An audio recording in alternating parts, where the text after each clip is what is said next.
All right, diving in today, folks, and we are going deep on money matrix, navigating hidden financial systems for wealth.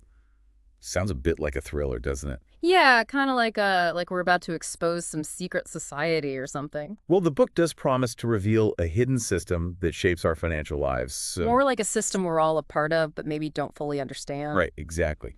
So today, we're going beyond the usual advice, Mm. budget, save, invest, all that. We're gonna look at the bigger picture, the forces that kind of control the game, so to speak. Okay, so first things first, the book keeps mentioning this money matrix. Paint a picture for us. What is this matrix? It's like, imagine you're playing a video game. You think you're in control, right? But there's actually code running behind the scenes, setting the rules. And we're not aware of that code, just trying to figure it out as we go. Exactly. The money matrix is like that code. It's the set of systems, policies, institutions that influence how money flows, how wealth is created.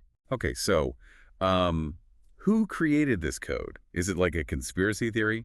Some shadowy group pulling strings? Not exactly. I mean, the book doesn't go full conspiracy mode. It's more about recognizing that the system we have, it doesn't always benefit everyone equally. Right, some folks have a better understanding of the code, so to speak. Yeah, and they're able to, well, play the game better. Yeah. The book digs into how central banks, governments, even big corporations, their actions can shape the economic landscape. So it's not necessarily about individuals being malicious. It's about the system itself creating winners and losers. Exactly. And the book's message is, hey, let's learn how this system works so we can, navigate it effectively, maybe even bend the rules a little in our favor. No, that's what I'm talking about. So how do we do that? The book talks about building mini monopolies. What does that even mean? Okay, so think about a traditional monopoly. You control the entire market for something, right? Like the board game, all the properties, all the money. Yeah. Now, a mini monopoly is about creating your own little corner of the market. It could be a product, a service, some unique knowledge you have. So instead of being a cog in the machine, you create your own machine. Bingo. The book gives this example, right, of a woman who loved knitting. She started selling her patterns online, then launched online courses. Wow, from a hobby to a business. I like it. And she built this whole community around her passion, became the go-to expert for this specific type of knitting. So she essentially created her own mini monopoly in the knitting world. Exactly. And that's the beauty of it. It's not about, crushing the competition. It's about finding your niche, offering something valuable. Okay, I'm getting fired up here.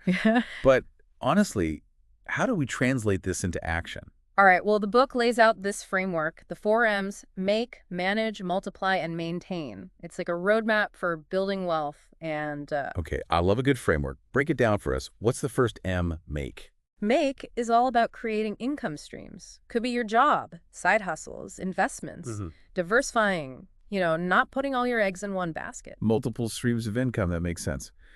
What about manage? Is that where budgeting comes in? Absolutely. Manage is about being smart with your money. Budgeting, saving, avoiding bad debt, getting your financial house in order.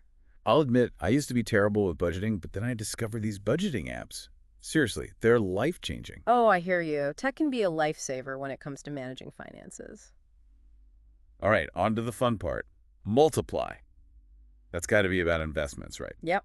Multiply is where you make your money work for you. Investing in stocks, real estate, whatever, aligns with your risk tolerance. And maintain. That sounds a bit like the boring but important stuff. You got it. It's about protecting your wealth, having the right insurance, estate planning, building a legacy. So it's not just about getting rich quick, it's about building a sustainable system. Exactly. And the book, it brings up this really crucial point about the future of money, this whole shift towards digital currencies. Oh yeah, the world's going digital, and money is no exception. What's the book's take on that? Well, there's this concern, right? As we move towards things like centralized digital currencies, we might be giving up some control. Control to who? Yeah. The government?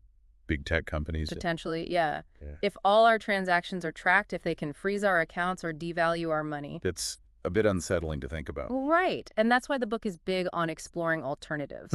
Decentralized finance, cryptocurrencies, things that put the power back in the individual's hands. So it's about having options, not being completely reliant on one system. Exactly. And this ties into the whole idea of building generational wealth. Like, how do we not just create wealth for ourselves, but for our families? Leaving a legacy, breaking the cycle of financial struggle, that kind of thing. Yep. It's about teaching our kids about money, investing wisely, making sure they have a solid financial foundation. And I think The idea of navigating the money matrix is so relevant here. It's not just about playing the game well, it's about changing the game for future generations. Powerful stuff, right? And it all comes down to this question the book asks. What does real wealth mean to you? Is it just about money, or is it about something more? That's a big question, something to really think about.